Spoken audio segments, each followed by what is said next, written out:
Locked On Podcast Network presents Locked On Sports Today.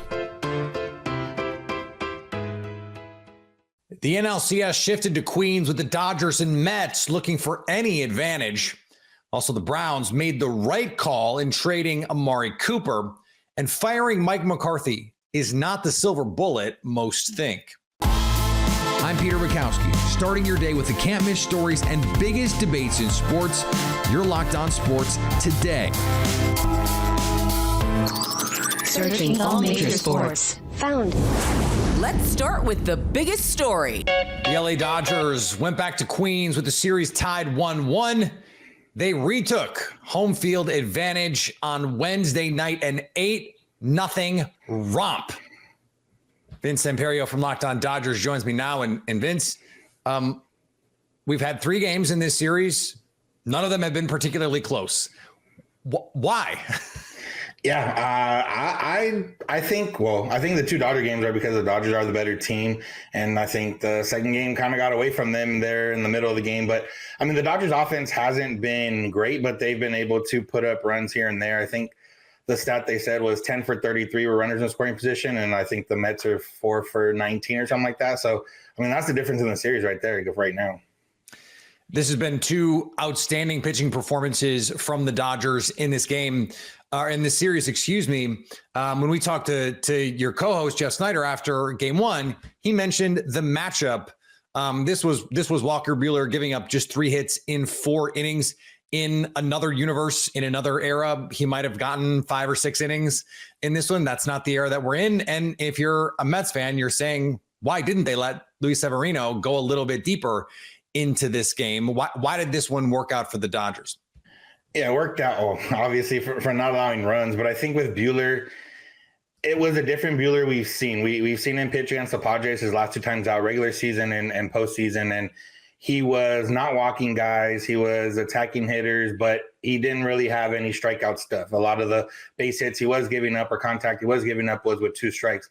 Today, the Buehler we got was less efficient, but way sharper on his pitches and, had the strikeout stuff. He had the 6 strikeouts. He had 18 swings and misses. It was something that we haven't really been used to seeing from Buehler this year. If he can combine like the last start with this start and his next start, I think it'd be, a combination of what we expect from Walker Buehler before he had a second Tommy John. But this is a different world. And then the Dodgers, they got kind of hit on or hit by people about not using their high leverage arms in game 2, even though the game was relatively close after the 5th, 6th inning when they put up 3.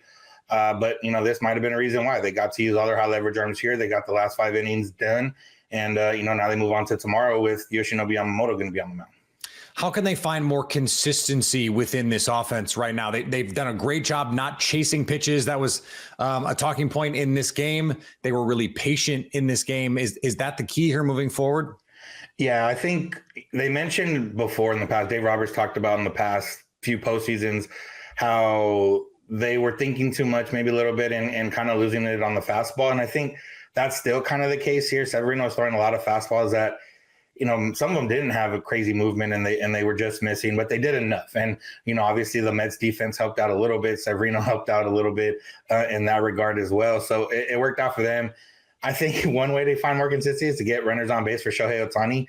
He's 7 for 9 in the postseason with runners on base and 0 for 22 when there's nobody on base. So, that would be an ideal world. I know there's been people wanting to move him down in the lineup a little bit. I think you keep him where he's at and have as many at-bats as possible. But I think they're doing a good job of laying off the other pitches. I think if they can add on hitting fastballs to that, I think that's where they find that consistency. What would be the biggest fear about the Mets in game 4, other than this just seems to be their MO this season? When their backs are against the wall, they play their best. Yeah, that's obviously one of those things where you can't really explain. Like on paper, even with the Mets having played the way they did the second half of the season, like I would still take the Dodgers roster over the Mets roster. And Jose Quintana, it's one of those where you're not scared of his stuff per se. You're just scared of the way he pitches. He's a pitcher. He's not going to blow anything by you, but he's going to be able to mix around his pitches. And then he will be able to blow stuff by you that's not that fast, but only because you're waiting on other things. So I think that type of pitcher it's one of those, I think for the Dodgers, it's boom or bust. They're either going to put up 6 runs tomorrow or they're going to go 6 shutout, I think. And there's really no in between with the guy like that on the mound. Stay up to date on the LA Dodgers all year long by subscribing to Locked On Sports Today and Locked On Dodgers on your favorite podcast app and on YouTube. Thanks for making Locked On Sports Today your first listen. Coming up, the Browns made the right call. Before we get to that, Game 3 of the WNBA Finals was a classic. Game Time has a new feature called Game Time Picks that makes getting tickets for your favorite live events even easier. Game Time Picks filters out the fluff to show you only the incredible deals on great seats, so you don't have to waste time searching through thousands of tickets. Curation makes it easier to save more on sports, concerts, comedy, theater, and more near you. You can take the guesswork out of buying tickets with Game Time. Download the Game Time app, create an account, and use code LOCKEDON for $20 off your first purchase. Terms apply. Again, create an account and redeem code LOCKEDON for $20 off. Download Game Time today. What time is it? Game Time. Are you watching Fox Sports or ESPN on your TV all day? Have to turn down the volume with all that shouting? Make the switch to Locked On Sports Today, a free 24/7 sports streaming channel programmed for you every day to bring you the biggest stories without all the screaming.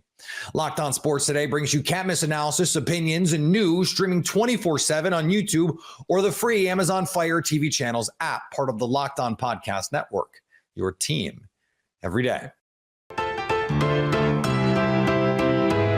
Sabrina Ionescu has the New York Liberty one game away from the franchise's first WNBA title. Ionescu hit a pull-up bomb to give the Liberty a 4-point lead with 55 seconds left, then hit a shot that might as well have been from St. Paul, a logo 3 to give the Liberty an 80-77 win and a 2-1 series lead in this best-of-5 finals against the Minnesota Liberty. They'll have a chance to close it out Friday in Minneapolis. Caitlin Clark was named to the WNBA All-First Team on Wednesday. She's the first rookie to be recognized since Candace Parker in 2008. She was joined by Nafisa Collier of the Minnesota Lynx and Asia Wilson of the Las Vegas Aces, who were unanimous selections. Breanna Stewart and Alyssa Thomas also made the first team. Clark, the league's rookie of the year, earned 52 first-team votes and was on 66 of the 67 ballots that were submitted by a national media panel. I do need to know who that one person was. Also, Sabrina, the aforementioned Sabrina Ionescu, was asked about not making first team All WNBA. She was second team after she hit the game winner.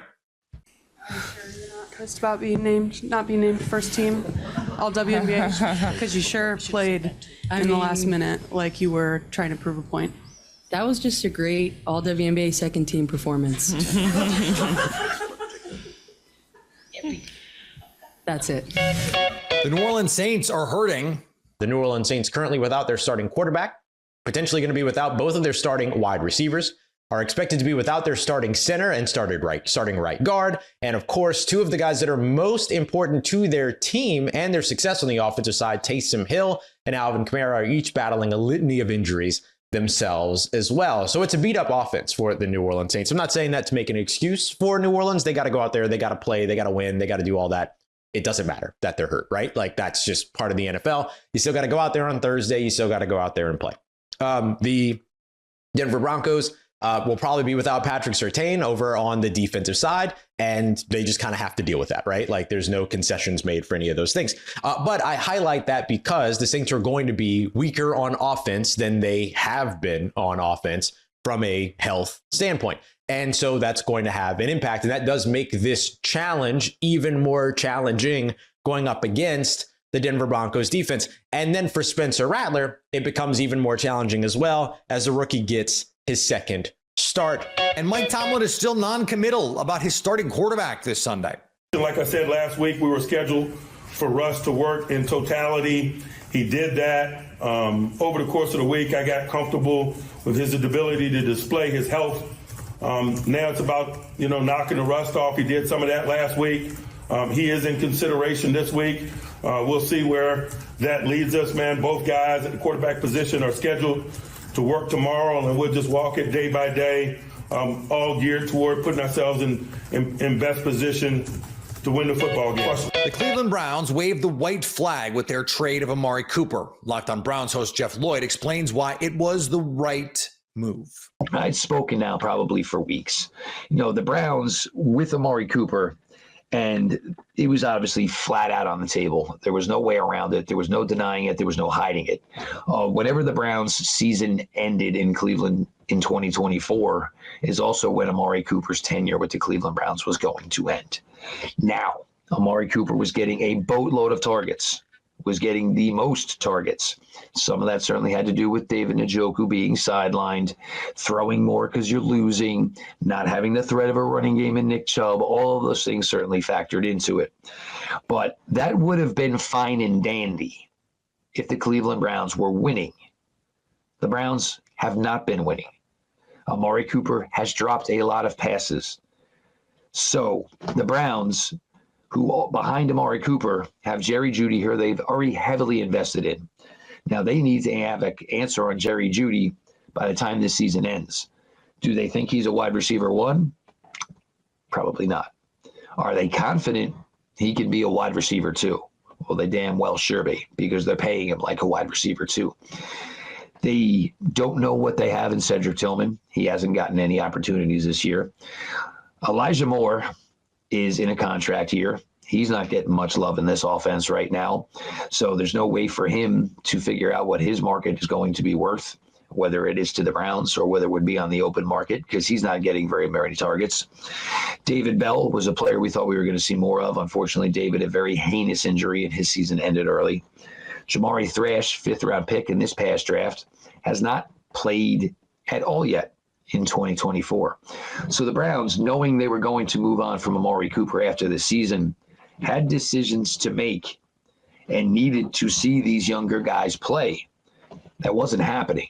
They weren't getting any idea of where these guys were developing, how they were developing, what their future roles could possibly be with this team. So at 1-5, cut the top of the food chain off at wide receiver. Now you have no choice but to see where Jerry Jeudy, Cedric Tillman, Elijah Moore, Jamari Thrash, and also, this is a name I have talked about a little bit over the last couple of weeks here. Kadarius Toney is a former first-round pick. He also won 2 Super Bowls with the Kansas City Chiefs. He's almost back to a full workload on the Browns practice squad. You want to see what you got in a guy like this. Kadarius Toney is an electric athlete. He is great with the ball in his hands. He's got great return skills, holds the NFL Super Bowl record for longest punt return in a Super Bowl. So this is a player the Browns want to see. Could this be a guy that could maybe, and a lot of it has to do with Kadarius Toney towing the line and also not being a knucklehead, whether or not he can be a part of their future plans. There's no way to develop all these young kids. There's no way to get a read on the future of all these young kids when Amari Cooper's getting 10-plus targets a game. It's just impossible to do. You struck while the iron was hot. The Bills, I originally thought that maybe the Browns could possibly get a second-round pick for Amari Cooper. With the way he has looked this year, that wasn't going to be an option. Thought Kansas City certainly would be involved. Who knows if they were? Who knows if the Bills pulled the trigger first? None of these things we know the answers to, but we do know for now that Amari Cooper is going to be a Buffalo Bill. Stay up to date on the Cleveland Browns all year long by subscribing to Locked On Sports Today and Locked On Browns on your favorite podcast app and on YouTube. Coming up, firing Mike McCarthy isn't the magic wand wave Cowboys fans are thinking it is. Hey, NFL fans, you can head toward mid-season in the NFL on FanDuel, America's #1 sports book, with a big return. So when you get a hunch in the middle of the game, you can check out the latest stats, view live play-by-play, and so much more on the same page where you place your bets. You'll get started with $200 in bonus bets guaranteed when you place that first $5 bet. You can take aim at Week 7 in the NFL, the first game of the week. Broncos and Saints has New Orleans as home dogs. FanDuel has the Broncos 2.5-point favorites in this one. FanDuel also has zero faith in either offense. The total set at 36.5. So what are you waiting for? That's FanDuel.com to get started. The Dallas Cowboys seem rudderless at this point. There's not much they can do to fix it right now except for one move. Locked On Cowboys host Marcus Mosher and Landon McCool wonder if firing Mike McCarthy will really do that much. Yeah, I think this is obviously the question on everybody's mind, right? And pondering exactly what the Cowboys do here. I think the issue right now is that the Cowboys are currently in a spot where there isn't a lot of action to take. And I think that everybody wants to do something about this. They don't feel good about the way this is. They want to change this. They want to fix this. But there's not a lot of levers to pull here. And right now, one of the only levers that the team has at their hand is, to kind of make a change to the coaching staff and see if that can kind of shake things up. I don't know how much of a positive influence that's going to have on this team for this year. I think it all comes down to, what are you ultimately trying to do? Are you trying to win this year? If you're trying to win this year, then firing Mike McCarthy, might be a short-term gain in this season. You might, get like an emotional bump that you see. Which does happen. We've seen that happen a couple times. Certainly is a thing that we've seen a lot, right? Like, frankly, Jason Garrett, I think, went through that situation when Wade Phillips was fired. We've seen that situation play out. Rich Bisaccia with the Raiders, Antonio Pierce of the Raiders, a lot of Raiders. Yeah. We do see it like in slight, 1 or 2 game bumps, but I don't believe there's ever been an interim coach that's won a playoff game.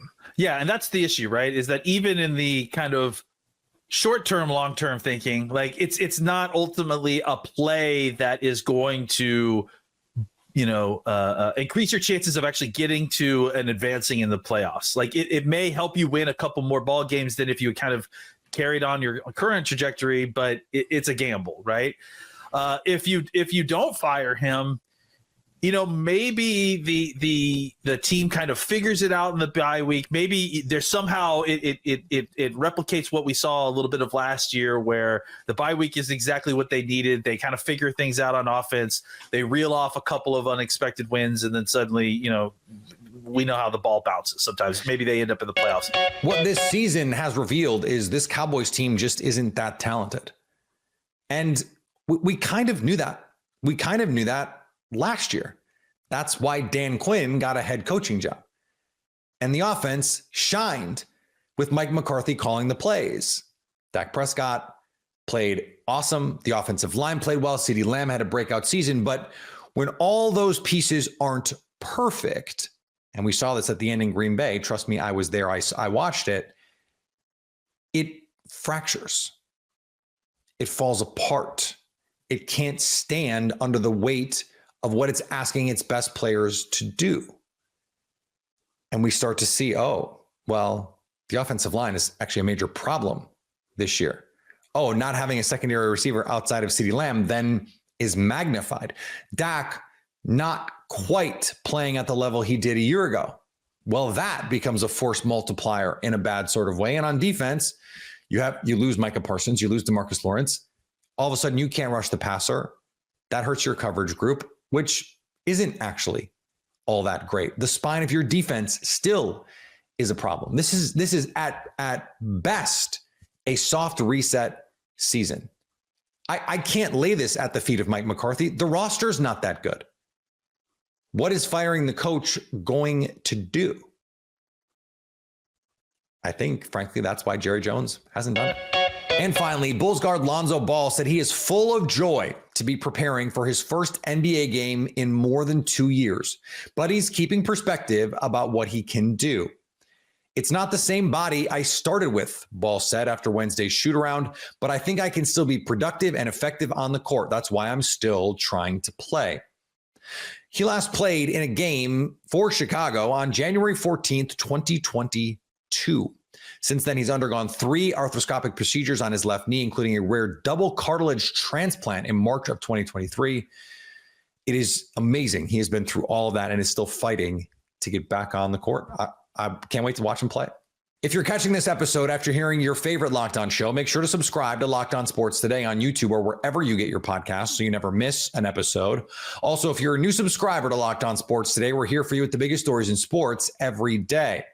Coming up on the next Locked On Sports Today, how bad is this Thursday night football game going to be? So at least until tomorrow, stay locked on sports today. Locked On Podcast Network presents Locked On Sports Today. Go to our video on demand. Click on sports at the top of your screen. There, you'll find past episodes of Locked On Sports Today, plus other Locked On shows on demand.